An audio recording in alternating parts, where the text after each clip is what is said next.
Hello, hello, everybody, and welcome to the Smoko podcast. My name is Alexis Armstrong, your host. Nice to meet you.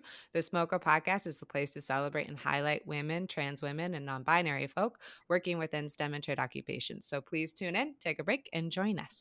And today we are joined not by one lovely guest, but by two, Katarina Hein and Becca Mann, who are here from the University of Manitoba. They are both physicists. They study two completely different specialties of physics. So I can't wait to get into that. I'm going to let them explain their specialties and get more into what they study.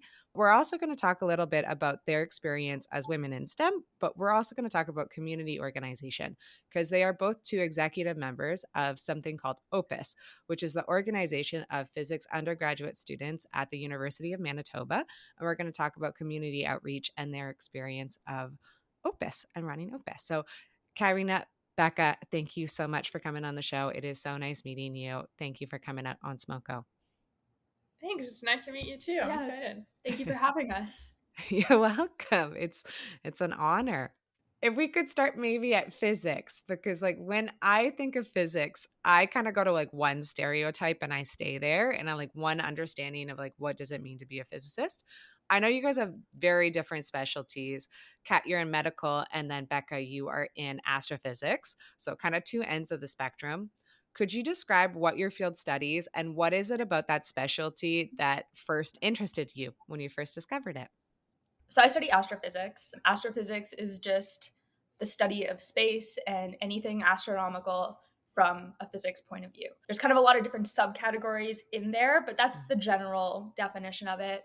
I currently do observational astrophysics. So I work with data directly from a telescope to try and come to conclusions about certain objects. Specifically, I study neutron stars, which are, do you know what a black hole is? I do, yes, Okay, but like great. only from the movies and from No, sci-fi. it's understanding what a black hole is. So when a really, really big star dies, it will like crush itself into a black hole essentially. And then on the other end of the spectrum, there's something called a white dwarf. So when a star about the size of our sun dies, it's going to kind of crush itself into a white dwarf. So it's not big enough. It doesn't have enough mass to become a black hole. The in-between stage, so something kind of in between those two sizes of initial stars, would become a neutron star, Cool. where all of the matter, so the protons and electrons, are crushed to a dense enough point where they combine to form neutrons, and the star is then held up by neutron degeneracy pressure. So that's what I study, but there's a ton of other branches. There's cosmology, which is the study of the universe on a large scale, so kind of the Big Bang, inflation, looking at it as one whole object as opposed to like individual little objects making up the universe. And then there's also like theoretical astrophysics, where you can be making models and stuff, doing computer simulations, and essentially just theorizing about the ways that different objects form. And so that's kind of what I want to get into more after my undergrad. I find that quite interesting. Yeah.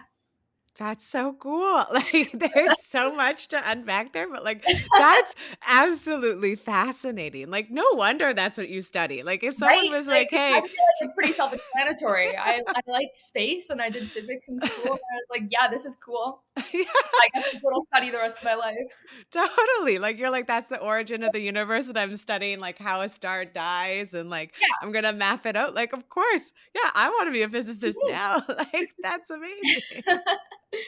Yeah, that's something I often find about physics, actually, especially is like, I think it is just objectively interesting. Like, everyone would like to understand how the world works, but people are scared of it. So Oh, totally. that's part of what Opus does too. Yeah. So I'm in medical physics. So I study essentially the math behind how images are made, and specifically how medical images are made. So there's a more experimental side to that, where you can kind of be like a laser and scanner technician or developer. You can do calibrations, stuff like that. So like MRI and CT scanners and ultrasound. And then I currently am working a little more on the bio side than the medical side. So I'm working with a new type of video camera. And it's not a frame-based camera. So a typical movie is made out of frames, which is just essentially a picture that's taken every certain amount of time. And then you smush those together and you play them really fast, one after another, and then it makes a movie. But the way my camera works, it's called an event-based sensor, is that each pixel is activated by a change in brightness, and it never will take a whole picture of the scene. So the data that comes out of that camera looks really different than your typical like frame-based data. So I'm trying to replicate the analysis of frame-based data with this new event-based data. So that's what I'm doing. That is really cool. And that's very, very niche and like really tiny of not only like optics, but it's also looking at like one type of way of measuring optics and measuring video feed and then looking at that data. How did you get there? Like, how was that discovery? So yeah, it was a bit of a journey. So I graduated high school in 2020. Okay. So there was no question of me going straight into university, because what else was I going to do with my life at that point? Um, Sad so but true. I really, really liked sciences and math, and I was really good at it. So first year of university, I went straight into science. I took all 3 sciences and calculus. And then by the end of that year, I was like, okay, well, I can't keep doing this because it's going to kill me. Unsustainable. This is Yeah, exactly. unsustainable. So I said, okay, well, I'll try and pick my favorite 2 sciences. And at that point, that was bio and physics. And I was like, okay, let's see if I can combine them in any way. I didn't think that was possible.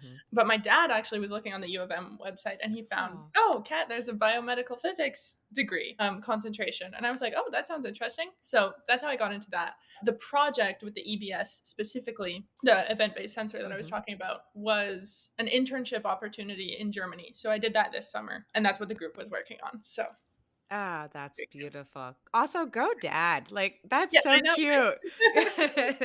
That's so cute that he did that Google to be like, you know what? I don't know if it exists either, because there's a lot, maybe on like a first pass, you wouldn't think that bio and physics go hand in hand, but that's so Right. beautiful. He found that program. That's so cool. Yeah, it's great. That's awesome. And like, as you guys have studied this and you've looked at your specialty, has there been something that like, as you discovered it, it really changed the way that you view the world? Has there something been like mind melting the first time you learned about it? Or is that every single day in physics and every single day that you study, because you guys are asking such fundamental big questions? Anything that sticks out to you? Yeah, I mean, I think mine, it's kind of something I always inherently knew. You know, when you're like laying down and you're looking up at the stars and you just like have this realization of how small you are and like how much of a blip in time you are. I always like had that feeling, and I love that feeling. I don't know. I find it very comforting. I know some people find it like horrifying. Nihilistic. I really like it, which I think explains a lot about why I study what I study. But yeah, astrophysics is like a way of just constantly having that feeling. Like whenever I'm studying, whenever I'm doing like my research, I'm like, wow, I am so insignificant. And like, I just find that very comforting. The other thing that I think is crazy to me is like the heat death of the universe, which is just like a theory about how the universe can end. Can you go into that? Because I what? Okay, so do you know what the Big Bang is? Yes, I do. Amazing. Yeah. So universe explodes out of a single point. There's a rapid period of inflation, and then we're kind of where we are now. I think it's like we're around 14 billion years into the universe. I think it's like 13.7 or something. And so right now there's a ton of stuff around us. There's a ton of galaxies, stars, planets, black holes. So there's a lot going on, but eventually the theory is that we're going to reach a point called the black hole era, where essentially the only thing left in the universe is black holes. Because all the stars are going to die, and they're going to suck up like all that any matter that's around them, and it's just going to be black holes in the universe. So black hole era, cool. Do you know what Hawking radiation is? I've heard the term, but if you could go into it, I would be appreciative. So black holes will actually slowly evaporate away. Basically, when a matter-antimatter pair is created right near the event horizon of a black hole, and the antimatter gets sucked into the black hole, but the matter is kind of ejected away, it's essentially going to create like evaporation of the black hole. So the black hole is actually slowly losing mass over time due to this process. So eventually, after, you know, billions and billions and billions of more years, all of the black holes are going to evaporate away, and there's pretty much going to be nothing left. There's going to be no matter really. Oh my goodness. And there's no way for the entropy of the universe to increase anymore. And so that's called the heat death.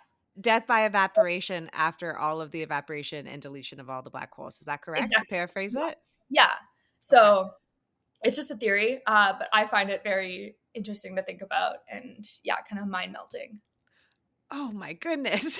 Yes. I know what I'm doing for the rest of the day. I'm just going to be Googling this and being like, where are we headed? What's going on? Like, that's crazy. Of course, that fundamentally changed the way that you view the universe. And I think there is something like very comforting. I agree with feeling very small in terms of like history and earth history and universe history. I always think that like, oh, we always think in big time scales because we're geologists, but then we got nothing on you guys because you guys go universe. So I love that. I love that that's a comforting feeling. Kat, same question. Anything that's melted your brain or changed fundamentally how you think of the world? I mean, it's exactly what you were saying. Like it does happen most days for me that I learn something that I can't fully comprehend the first time that I Mm, hear it. It's not specifically medical physics, it's more physics, but I brought okay. it up. It's from this book. It's called The Order of Time by Carlo Rovelli. Okay. I really love learning about time specifically. Like the goal of physics, the like very base goal is to describe the world mathematically, Hmm. and we don't have a concrete way to express the passing of time Mm, in our most fundamental mathematical equations, essentially. And it's more of a perspective that is brought up in this book, but I love the way he talked about how, like, he brings up the question, why do we remember the past and not the hmm. future? What makes us in this present moment right now? Hmm. What guarantees that time is going to keep moving forward and not backwards all of a sudden? And so Becca was talking about entropy a little bit. So it Yeah. is tied to entropy. Entropy is like the measure of disorder in the universe, essentially. Um, Chaos, isn't it? yes, Yeah. yeah. Entropy as a rule is always increasing. So essentially, like, it's very unlikely that the wind is going to blow a pile of sand into the shape of a sandcastle. Mm, That's a very ordered state of hmm. particles of sand. But it is very likely that a wave is going to crash into a sandcastle and make it into a disorganized pile. Right. Mm, So that's kind of the way the universe is tending towards. But the way he describes it is if you imagine taking a deck of cards, and originally all the colors are separated. So you have all the black cards first and then all the red cards. And then you shuffle them and all the black and red cards are mixed together.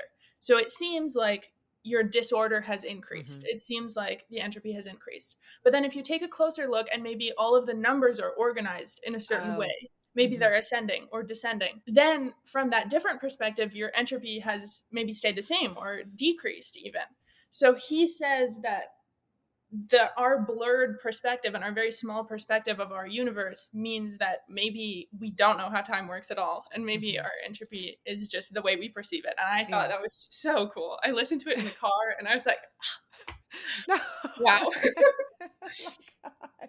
No, like that is actually kind of crazy because that's almost like a zoom out perspective almost of Yeah, like we're so narrow and we're looking at time in such like a one dimensional slice and like what it means to us, and we're not looking at like a bigger picture of like who knows what it actually means and who knows how time is actually organized. Is yeah, that kind of the idea of yeah, organization or structure of time? exactly. He also had really interesting ideas about the present moment, because it kind of depends how you define your like yourself, your the Mm. space around yourself, because light takes time to travel. So the bigger your like bubble is, the bigger your present moment is, if you will. It was Oh, really interesting. that is really cool. I definitely will grab that name of that book and I'll tag it to this Yes, episode if people would it's like to excellent. read it. That's Yeah. fantastic. Oh my goodness. Well, no wonder you guys study this, and no wonder like this is so much fun. And you probably just every single day just get a mind meld of just being like, what is happening? And like, Yeah.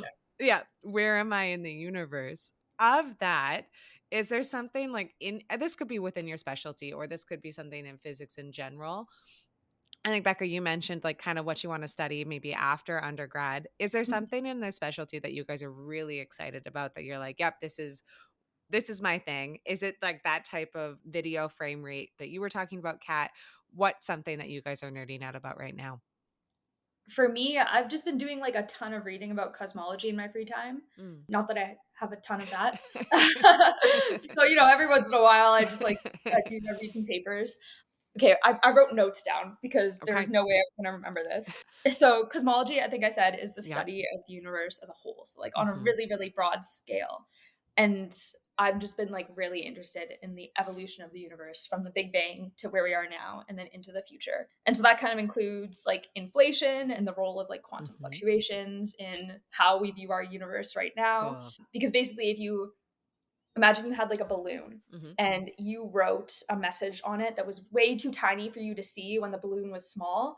And then you inflate that balloon Mm-hmm. and then you're going to be able to read the message. So that's kind of what, like, it's The universe analogous to could Big Bang potentially in a do. way, Yeah. right? And so Okay. you can imagine those little tiny messages you're writing are quantum fluctuations at the very beginning of the universe. It's like all those uncertainties in the positions of the particles that when you inflate it is going to result in these different areas of like more dense and hot regions Mm-hmm. in the universe, which is what created Galaxies or all black of what we holes or see. Exactly. anything. Yeah. Yeah, exactly. So I really do like the research that I'm doing, and I Mm. never expected that I would work on like a new type of video camera. That's crazy. But I am definitely really interested in the medical side of things. I Mm. love whenever on the slides in our lectures I can see an actual medical image, and we look at like different variations and applying different filters and stuff, and seeing how the math kind of affects the final Mm. result. And that really is exciting to me. So what actually the U of M is doing, and what one of my friends is working on right now, is that you can take pictures of someone with microwave radiation, the same Oh, radiation that's in your microwave. cool. And people hear that and they're like, how are you not cooking the person? It's just a different frequency of Mm. waves, so it basically just resonates not with the water molecules in your body, and then you're not cooking. So that's really exciting. It's really cool because it's the development of a new, Mhm. potentially new imaging modality. But like just the other day, I had a dentist appointment and I got to see my dental x-rays, and I was like nerding out. I was like, oh, this is so cool. Like I can see here, there's noise in here. Like I knew what was happening. So that's Mhm. always fun. I will say something that goes with that, and that kind of goes with one of my other passions, which is languages. I love Mm. languages. So I took a linguistics course last fall, and the prof was teaching us phonetics, which is the physics of how like the mouth makes sounds essentially. Wow, And you guys go so nerdy on that's cool. That is well, awesome. that was my favorite part of linguistics, obviously. Yeah. But she showed us this website that is the International Phonetic Alphabet, so like the symbols that you can use to transcribe any sound internationally. And there's a website where you can click on a symbol and then an MRI pops up of a woman pronouncing the sound. Oh, So wow. you can see a live view of what is happening, In the what your body. tongue is doing, your Yeah. velum, all the soft palate, everything. Yeah, it's so cool. And some people think it's really gross, but I love it. I think you have to be a special like, I grew up in a Yes. medical family, like, both my parents are a doctor and, like, a nurse, so they love that, like, blood and guts. I Yes. don't. I think you have to be a certain type of person to like that, but that is fundamentally cool. Like, that is a Mhm. really cool thing to see, and then to, like, maybe put that into calculation or put that into math and be like, "How does that work? What is the physics behind it?" Like, that, Yeah. again, really like niche and with optics and everything, but also really cool and probably can do a lot of good for society of helping people, right? Which Yeah. is like ultimately what it's about. That's beautiful. Well, thank you guys for going into physics and like kind of diving into your specialties. I really appreciate it because I think that you don't really get that often. So thank you for going so hard into it. I have so much to Google after this. I was wondering if we could maybe talk a little bit because I think a lot of people are really scared by physics. And I think there's a lot of misconceptions about physics. Could you maybe speak to that? And maybe if anyone is really scared of it, to be like, hey guys, it's not that hard. It's really cool. You just heard like 20 cool fact drops and like specialties that you could get into. Could you maybe speak about misconceptions of physics? Yeah. I think a really big misconception about physics is like physically how physicists look or Mm. like how they act. I think, if anyone's ever watched The Big Bang Theory, which Yeah. personally not a fan, No, not my favorite no. show, but it like really ingrains this like physicists are awkward and Mhm. usually not the best looking and all of these kind of like negative connotations around physics when really it is like so not true. You go to a physics conference and there's every different type of person there. Mhm. um I don't think there's like a look you have to study physics. And yeah, I think the other big misconception I would say is that like to do science you can't be creative at all. I think in high school there's a really big division between the more creative subjects, so like the arts and English or writing and stuff like that. And then the sciences where you have like your math and, bio and chem and physics. And there's a really big separation there. For me, when I was in high school, I took 4 sciences. I took like the 3, biochem, physics, and then I did computer science. But I was also doing art. I've done art classes since I was a kid. I teach art lessons now to kids. Oh. And like I've always been a very creative person. And it's really helpful in my physics degree, I've found, to be creative. Like you have to have a certain way of thinking. And I think there's a misconception that you can only have a math brain, or there's no room for any creativeness in physics, when it's so the opposite. Like you need to be able to You think have to. in these creative ways to kind Yeah. of, like come up with these theories and kind of wrap your brain around certain concepts. You have to be willing to think in those creative ways. So I think that's like a really big misconception that I don't like, is that there's no room for creativity in physics and you have to look a certain way. No, thank you. Those are really good ones. Yeah, I agree. I think that people associate physics, especially, way too much directly with intelligence. Like, you tell someone that you're in physics and they're like, oh my God, you're so smart. And my default response is always like, well, I would argue that maybe I'm dumb for picking such a hard degree, because, like, what was I thinking? Like, I'm scared of physics too. I'm in physics. It's scary. It is really hard, but it's so interesting. And everyone, especially at the U of M, like there's so much support. It's not like, you're definitely not on your own. And it is such a small community that I find it a lot more personal compared to some of the other bigger STEM degrees, where you're in 4th year and you're still like 1 in 100 in your lecture hall. I know most of the profs in the department, and I know most of them would be willing to help me if I ever needed anything. So that's really nice. But yeah, I think Big Bang Theory is another big one. A lot of our guy friends say that one. they get, oh, you're just like Sheldon, all the time. So don't say that to a physicist. We don't like it. But yeah, I think my biggest one is just that it's intimidating to people, and they immediately think, oh, you're so much smarter than me. You're so much more intelligent. I don't want to speak for Becca, but I get imposter syndrome quite badly. And I know someone else was talking about it on the show. I was listening to an episode. I think it was Bon. She was on the boats. She was talking about how she didn't go into a specific science field, maybe marine biology. Yes. Yeah. Because she was scared and she thought, oh, all these scientists are smarter than me. Yeah. Like, that's how I feel every day. Yeah. And that's what she said too. She said she talked to them and they were the same. So yeah, I don't think there's not a level of intelligence you need to have. You do need a level of curiosity. As long as you're curious about how things work, you can do it. Yeah. It's not like you just need a good prof. I think high school scares a lot of people off too, because some people don't get the best teachers, or they're maybe not passionate about it. But yeah, if you're passionate about it, if you're interested in how the world works and you're curious and you have questions that you want answered, you don't need to be like super intelligent. You just need to work. Yeah, totally. You just need that curiosity. Like, Kat said she didn't want to speak for me, but she absolutely can. I also get imposter syndrome all the time. Like it's been like noticeably worse this year too, I think, because we're like getting to the last years of our degrees, and I'm just like, how did we get here? Like, have I been faking it this whole time? Well, and like, yeah, I think COVID made that worse for me too, because sometimes I feel like I just accidentally finished half a degree from my kitchen counter. I see. And learning is so different now too than it was during COVID. So then I'm kind of just like, well, I got Was halfway that here. legitimate? Yeah, exactly. All the time.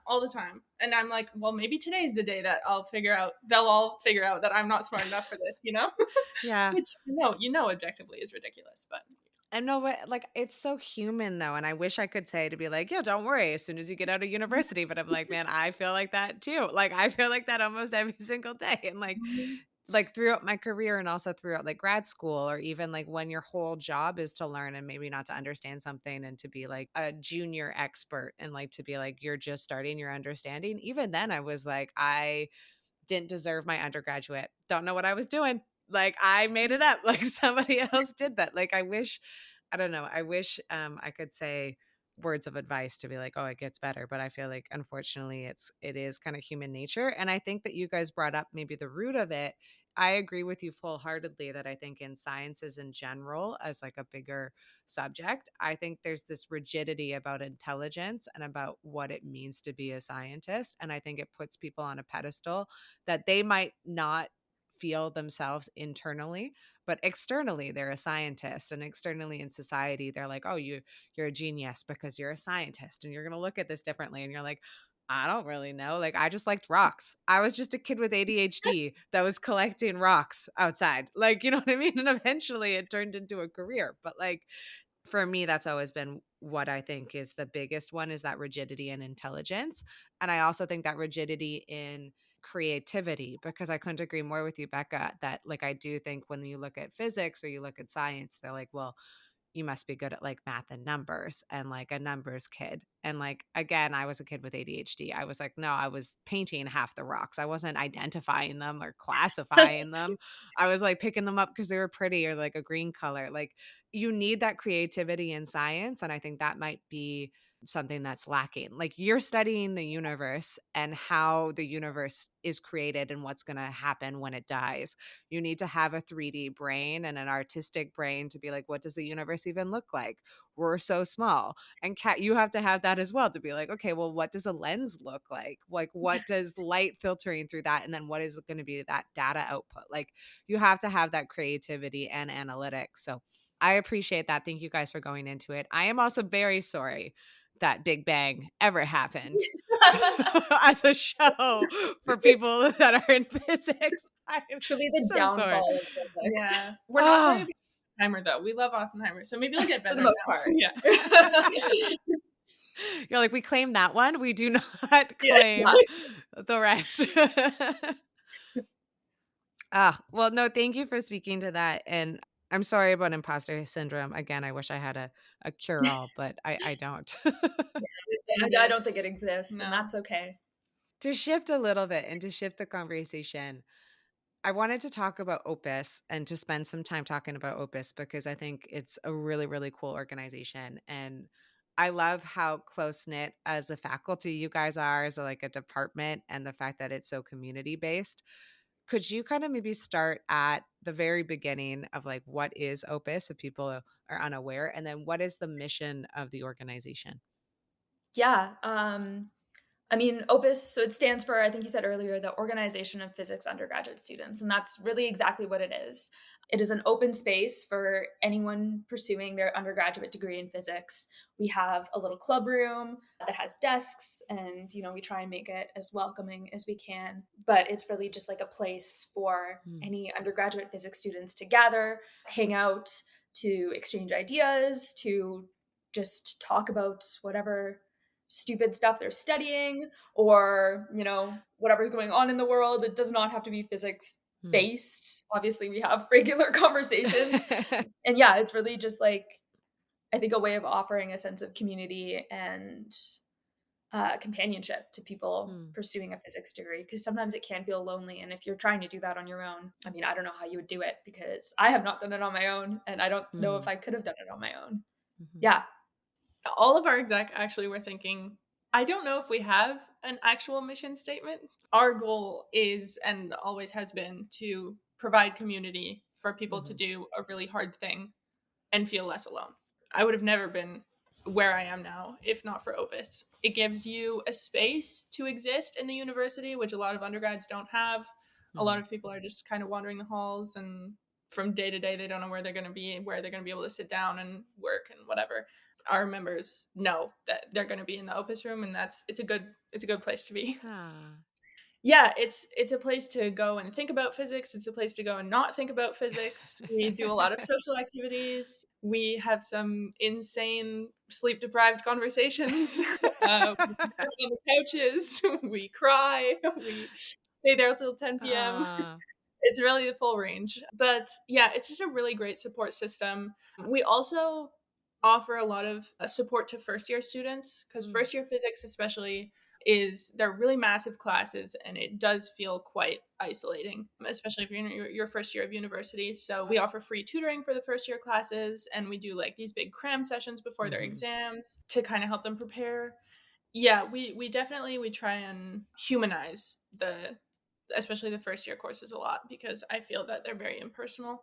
I'm very excited about this week we're offering a LaTeX workshop, which is, I don't know if you know what LaTeX is, but it's like a program you can use to kind of like coding a document. So you essentially, it formats it in a certain way for you, and it's the norm for writing academic papers in STEM fields, especially, but you can make really nice lab reports with it and stuff. But there's never, like, I learned it because my TA one time in a lab told me, oh, you should be using LaTeX to write your reports. And then I went and watched a 1-hour YouTube video and had to learn it by myself.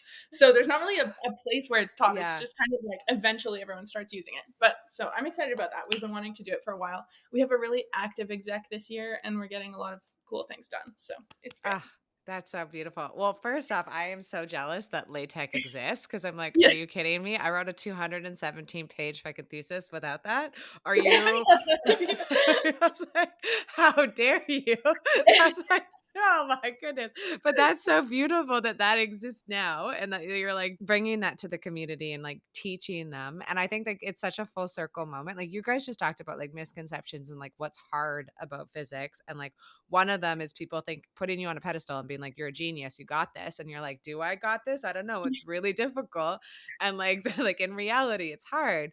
And it's so beautiful that you've created a community that helps fellow students with that and kind of like helps the next generation to be like, yeah, I was just figuring it out my own. I understand that it was terrifying. I'm dealing with imposter syndrome because of this rigidity. And like, you're not going to, not to the same extent that I am. Like, I can't erase it for you, but I can help. Like, it's a pretty beautiful thing. Like, that's fantastic. Yeah. I love that so much. Like, it's a beautiful program. And like when I was researching you guys, like it was just such a joy because it is so community focused and it's also so holistic in what you guys offer.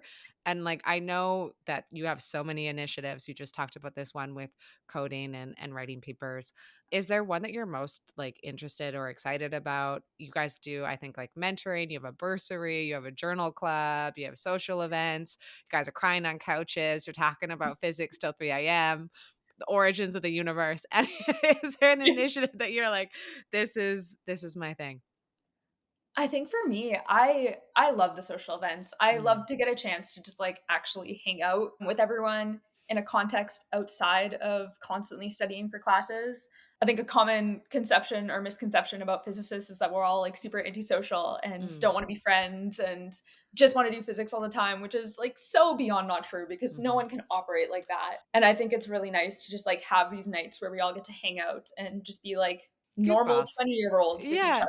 And I think, I don't know, for me, those always feel really special. And I always like come out of them feeling like, oh, I know this one person so much better now. And like now when I see them in the Opus room, like, I don't know, there's just like this mutual understanding that like we're better friends. And yeah, for me, Opus has always been about just like fulfilling my social need while I'm also like doing this really hard degree. And so I think that's really nice. And it's something that people don't necessarily think about a lot is, you know, like you still need to take care of your other needs while also completing this degree. And that a social need is a big one. And it's nice to be able to kind of fit that in around school. Yeah. So I always get really excited about like whatever events we're doing. We just did a joint event with the math club at the U of M. We did a 5D chess with multiversal time travel tournaments. That sounds awesome. That's super cool. Which is just, it's like a computer game. Like it's chess, but it's time travel but and cooler. Yeah, Cooler exactly. chess. Cooler chess. And there was no winner. It ended in a forfeit because we played for I think 3 hours and got to the point where there was 11 different dimensions, and so you're playing like 11 chessboards at the same time, which is just ridiculous. So we ended it in a forfeit because like people were trickling out, but it was just so much fun. And it was nice to like get to know people from the math department because we don't normally. I mean, for us, we're pretty much always either in the Opus room or in class, so you don't meet that many people outside of the degree, but obviously there's a lot of ties to the faculty of math in physics. So that was super cool. Yeah. That's awesome. Very cool. Very nerdy, very niche. Love it. Absolutely love it. That's a beautiful community outreach and like social aspect. Absolutely love it. Yeah, I told my parents about that event and they were like, and who are you doing this with? Physics and math people? Yeah, that makes sense. Yeah. But no, I definitely agree. The social aspect is the most important part for me too. Like my favorite parts of Opus are not physics related at all, ironically. We have these polls on our whiteboard in our room. We'll like come up with funny polls. One of them, I think right now it's like what kind of chips people prefer. Mm. There's like corn versus potato and like baked or kettle cooked or fried. And then we keep them up for like a week or 2 weeks or whatever, and then we come up with another poll. But just those fun little things. Our room has a lot of like random decorations. We have some like we have a disco ball, some fairy lights, like it's everywhere, but it's great. I think also for me a really important part is that I would have never met another woman in physics if it Mm. weren't for Opus. Becca and I in our year are the only two, and then there's Mm. like 13 guys. Yep. But in the Opus room, there are quite a few It's women. often, yeah, like Yeah. it's close to, I'd say like 40% Yeah. Yeah. usually, which is great. It's so much fun. Yeah. And I just love not that. even only women, just like any other minority, like Mm-hmm. racial minorities and everything. There's a great mix of people, and you get to talk to people from all different kinds of backgrounds and really different perspectives and stuff, which is super important. So, yeah, just a really diverse community that I definitely wouldn't have got without Opus for sure. Ah, that's so gorgeous. That's also a beautiful answer and like a huge part of kind of why community outreach is so important and like the power behind community outreach and community programs. But I also love that this is like such a humanizing aspect of it because like yeah, cool, we're scientists, but we're also people. And like that's what it comes down to it is like just having fun and getting to know people and having that connection. And like nerds are like some of the coolest people I've ever met, and they're so fun. And like everyone has special interests. A lot of people have like some very niche things that they love and are passionate about, and like just like kind of goofy. I've met some of the goofiest people Yeah, in sciences, for and sure. that's like there's a joy there that I think people don't really get to see unless you're part of an organization or you guys have made a space like this that like you now have this kind of safe space.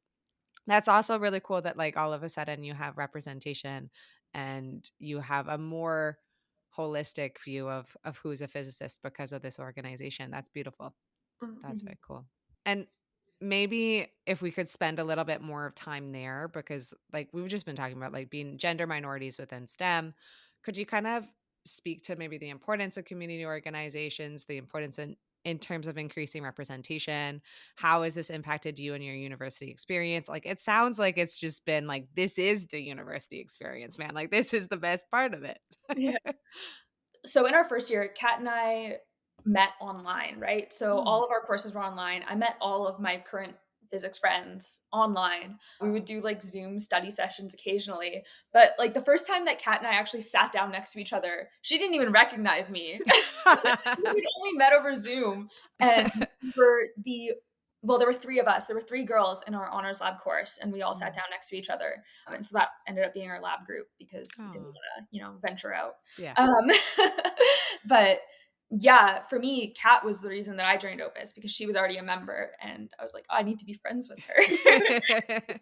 I joined Opus because of Kat, and because of that, like met all of these other women and gender minorities and racial minorities in physics that I don't think I would have met otherwise. I'm a pretty awkward person in the grand scheme of things, and so I'm not the best at just like making friends on my own, but Opus like kind of bridges that gap and makes Mhm. it so much easier. Like when you walk in the room, you already feel like you're friends with everyone, and so you Mm. can just have a normal conversation and there's no weird pressure to like meet people, Yep. which is really nice.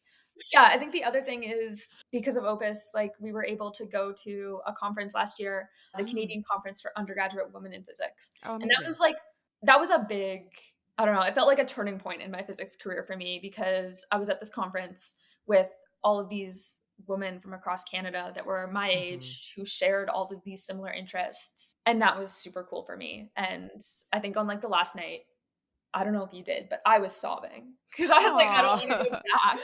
Yeah. go back. And that was just like a really beautiful experience for me and happened really because of Opus and because of the Mm. people that I met there that told me about this conference. And we're hopefully going to go again this year, which would be great I hope because so it too. was just like, it was the best experience. And that cured my imposter syndrome for about a Mm. week. Yeah. That's a cure for imposter Yeah. syndrome is just these amazing meetups of like Yeah. women in science. Yeah. Yeah. Oh, I love that. We're part of we have a like women in Allen group for gender minorities in Mm. physics. Allen is the physics building. Yeah. at U of M. I kind of figured. I was like, I bet you that's the building name. Yeah. They're always called like Huggins or like something Yeah, like yeah. that. Some Yeah. guy named after some dude. Yeah. Some random guy. Um, No, he's yeah. And we were asked, what's your favorite part about being a woman in physics? And I think that my favorite part is meeting all the other women in physics because those are the people who fundamentally understand me the best. Hmm. I am also a woman and I am also in physics. We think mostly the same. We Hmm. have the same experiences. So, of course, I'm going to gravitate towards those people because we share so many things already in common without even speaking Hmm. a word to each other. There's just that understanding. So, yeah, definitely having a community where you can meet other people that are similar to you and also going through the same things that you're doing a degree with, it's really important. So that was a big one for me. I think that especially in terms of outreach, I also love being able to now be the woman in physics that the first years see Yeah. and be there in the Opus room. And I know what I'm doing. I've been in Opus for 3 years. And so Hmm. entering that space as a new woman who potentially doesn't know any other people, let alone women in physics, to be able to greet them and make them feel welcome is a really special feeling. Oh, So I know I really appreciated the people who did that for me. So oh, totally. Like to pass it on and to pass it to the next generation. Like that's yeah, freaking beautiful. And I think like, yeah, another woman in physics like instantly will kind of know what you're going through and be really similar to you. But I found too in sciences, it's being a woman in science, I think that you're always kind of in a vacuum and you're like, okay, well, I must be like one of one or one of two. And like, I'm this person and I feel a little bit awkward or I feel a little bit different than the rest of my surroundings. And then it's this beautiful, like, woof, that all of a sudden you meet another one or you go to this conference and you're like, oh, there's actually hundreds of me in yeah, Canada, but like they're just like not in the same room that I've been in. It's a pretty like special thing that you're like, all of a sudden the world seems a little bit bigger and safer. It doesn't feel like as isolating. So yeah. that's pretty beautiful. I will also say, actually, medical physics surprised me in that it's more female dominated. Mm, There's a much more even distribution, for whatever reason, of women mm. in medical physics in particular. I don't know if it's the medical industry Association. that's maybe, yeah, more female dominated in general. I don't know, but it's nice. honestly, yeah, I've had a Yeah. very similar experience. Like astrophysics is, at least from what I've seen so far, it's pretty evenly distributed.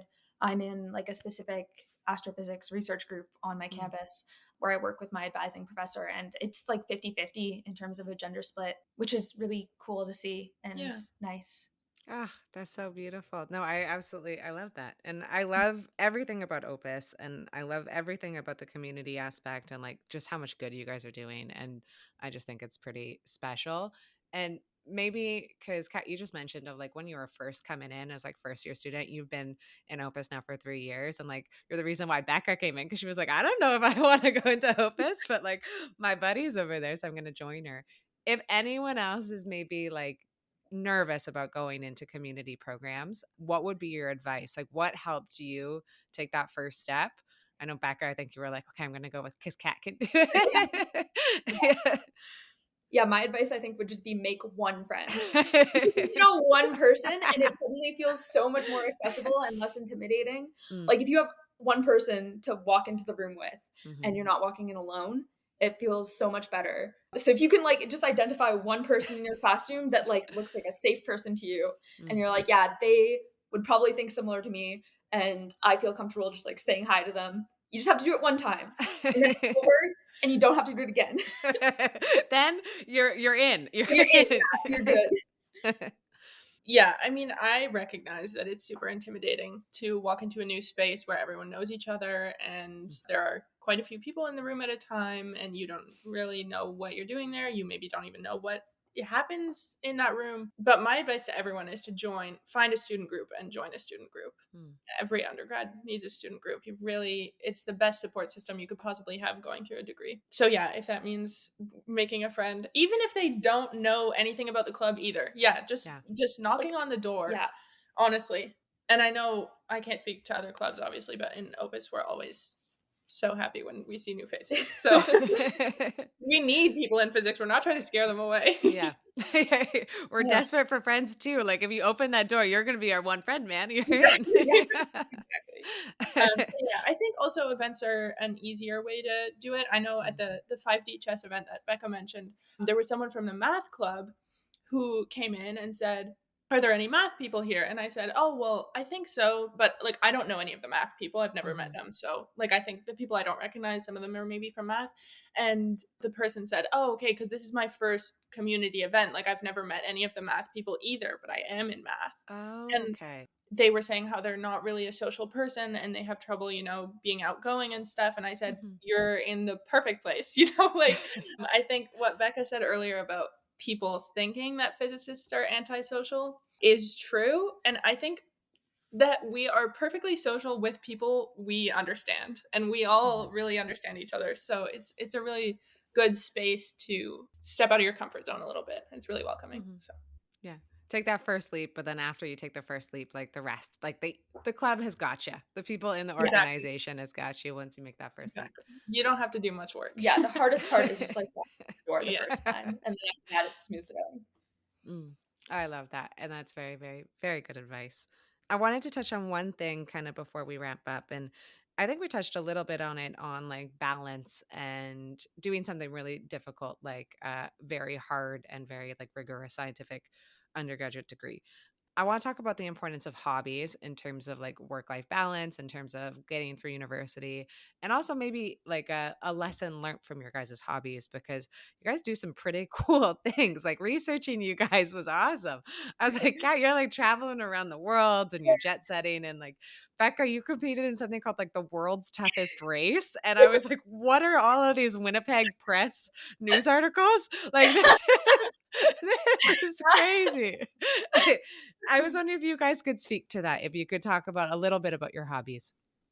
So I've been like an outdoor person since day one. Like long before I was into science, I was an outdoor person. And so for I think 10 years or something like that, I was on the provincial cycling team here in Manitoba. And I did that competitively at a national level for many years up until I really started my undergraduate degree. And so sport has always been a really big part of my life. And yeah, in 2019, I competed in the world's toughest race, which is an adventure race. I'm going to explain adventure racing because very few people know what it is. Yeah. But it's basically it's a multi-day long race, and it's not like a stage race where you get to a spot and then the race is over for the night.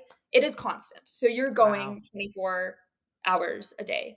If you want to sleep, that's your prerogative. The clock isn't stopping for you, kind of thing. And so these races are usually 5+ days long. The world's toughest race that I did was 11 days long. That one was in Fiji, which was super cool.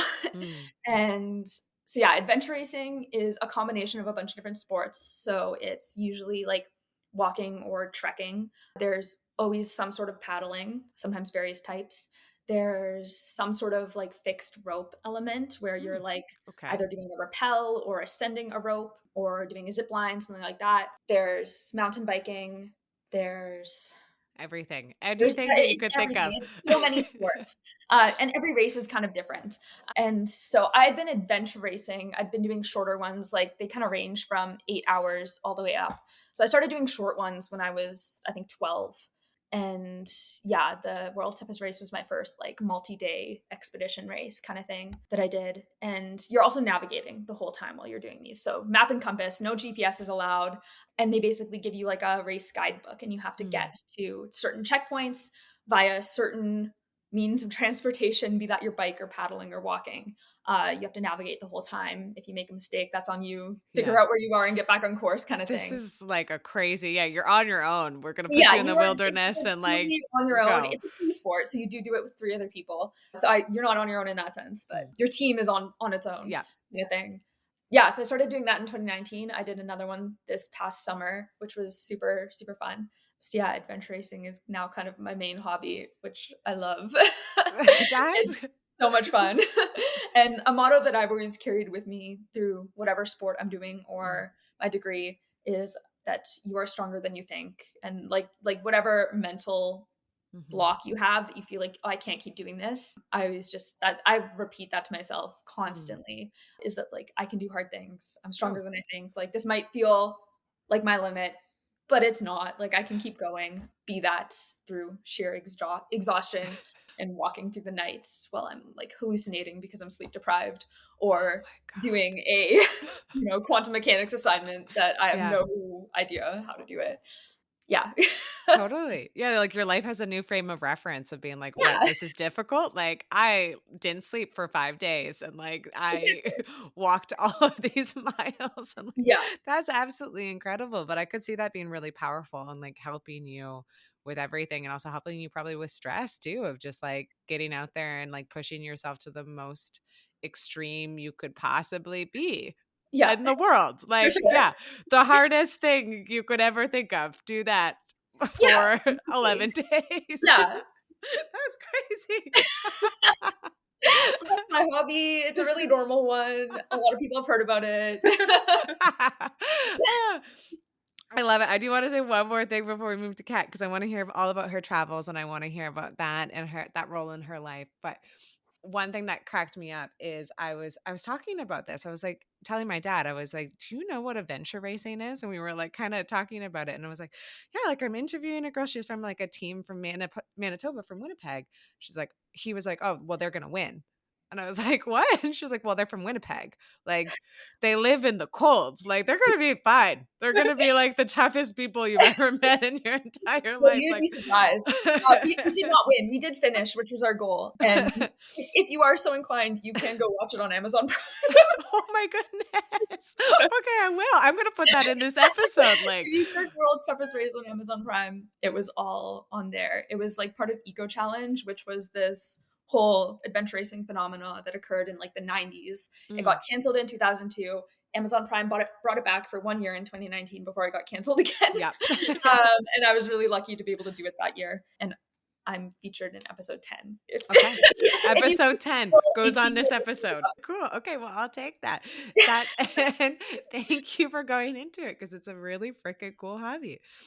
Yeah, I'm also quite outdoorsy, but I won't talk about that because Becca is crazy. So, no, but I grew up in the country. I live in the country. I love being out there in the forest with the dark skies at night, and it's just great. It's where I love to be. But I also have a quite diverse set of hobbies. A lot of people in physics, and I think in science in general, don't like to stray from STEM courses once they're past like year 1 or 2 and they're done their electives. But I love taking history classes and language classes. I think they're the best. It really cuts up the science homework. So one of my big passions I already mentioned is learning languages. I grew up speaking French and English. So my mom's family is French Canadian. And then in high school, I learned Spanish, and now I'm learning German. Oh, So cool. I was really lucky to grow up in a really enriched family. Like my parents are very nerdy and they love teaching us things. And my dad's always playing with languages. He'll like say a sentence and combine 3 languages in it. And so I love the moments of connection when I learn something about the grammar of one language and I'm like, oh, this is exactly like this other thing that I know from French, or this word that's been in my vocabulary forever is actually Ukrainian. And I had no idea that other people don't say that. And like, I Oh, that's love cool. discovering those things. It's so fun. I also really love reading, and I don't just read nerd science books. I mostly read other things. I read for escapism. Me too. I read, exactly, historical fiction, fantasy, all that stuff. So it's great. But yeah, so the traveling, I don't like to think of traveling as a hobby just because it comes from very privileged place. Place. Yeah, but it's definitely a passion. I love traveling. I love learning about different cultures, immersing myself in them, meeting local people. I was also really lucky to grow up with a family who travels. So my parents started me very young on the traveling bug, and I have kept up with it. So I think the craziest thing I've done is the boat. So I did a semester abroad in 2022 in the summer. Semester abroad through a program called Semester. Okay. And it was 40 days on a sailboat. That's a long time. That's a long time at sea. That's awesome. We were learning classes. So I learned oceanography and navigation. And I got like part of my yacht master certification. I got 3 scuba certifications. Oh my goodness. You went for it. That's awesome. Really did. It was a really, really cool experience. It was insane. There were 16 students and 4 crew / professors / instructors of all kinds. So Okay. there were 4 people who knew what they were doing and 16 of us who were learning what we were doing. Whew. So we lived on the boat 24/7. We were in the Caribbean. It was in the Lesser Antilles, so we were kind of sailing around to different islands, but most of the time we were on the boat. We weren't sailing most of the time, but we were on the boat. And that is the most uncomfortable I've ever been in my life. I will say there was nothing comfortable about that boat at all. I did so many cool things and I met so many cool people and I'm still friends with them. I actually, in Germany this summer, I just met up with one of my friends from last summer from the Love boat. it. But yeah, so similar to Becca, whenever I feel like I'm struggling, I tell myself, Kat, you slept on a triple bunk for 40 days. You slept 6 hours at a time. Like hot bunked and like Yeah. wet, musty boat life. Like, Yeah. no. You're fine. So that was a really good, way to put things in perspective for me, especially. And yeah, every trip, it doesn't matter how far or how big, brings you a new perspective and it kind of shows you a different way to think about things. And that's what I really love about it. So Yeah. No, that's so beautiful. I think those are like two big themes that have come through this interview for like both of you guys. I think is like a constant is like the love of learning, the love of being curious, the love of kind of like a holistic community side and like learning languages and like learning about people and about culture and like how we're connected and like where's the universe going to go and like how like saying that you're so small compared to like the vastness of it, right? Like there's that kind of community aspect of it and that people curiosity. So that's been just like a pleasure to hear about. And like I've just loved that. And it just sounds like your hobbies, both of you guys are such a big part of your life, but also just such a good part of your life of balance and helping with university and helping with everything. That's fantastic. Super yeah. cool. Super niche. I did not expect a boat. And like, oh yeah, I'm also on Amazon Prime. Like you can like Google, like what? I was like, okay. Ah, that's awesome. Okay, well, to end it, what is the next step for you guys? Like, what I think the future is very, very bright for both of you guys, but like, what are you currently working towards? Like, what do you think the next chapter is going to look like if you could map it out? Yeah, we're both in our 4th year of our Mm. undergraduate degree, so we're both writing our thesis this year. I'm gonna need one more term after this year to wrap up my electives, but Kat will be graduating.